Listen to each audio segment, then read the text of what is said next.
এক ঘটনা, প্রায় দিন এই ঘটনাটা ঘটে। এক ভাই আমার প্রশ্ন করেছিল একবার, যারা বিড়ি খান, সিগারেট খান আর বলেন যে বিড়ি খাওয়া নাজায়েজ কিভাবে, জায়েজ না কিভাবে, তো তাদের জন্য আল্লাহ তাআলা সূরা বাকারার 195 নম্বর আয়াতে আল্লাহ তাআলা বলেন, ওয়ালা তুলকু বিআইদিকুম, আয়াতের একটু অংশ বললাম, ওয়ালা তুলকু বিআইদিকুম ইলাত তাহলুকা, যে তোমরা তোমাদের নিজেদের হাতকে ধ্বংসের মুখে ফেলিও না।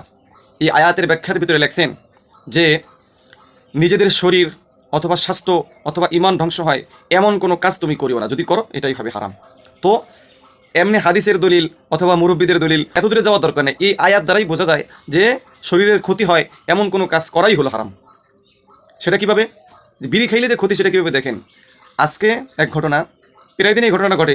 আমি সকালবেলা ফজরের পরে মুসল্লিদেরকে মস্ক করাই, সূরা মস্ক করাই। তো সূরা মস্ক করার শেষে আমি আবার সূরা সেটা শুনি। তো এক মুসল্লি আছে যে নিয়মিত নামাজ পড়ে এবং বসে, কিন্তু বিড়ি ছাড়ে না। অনেকবার বলছি, ছাড়তেছে না।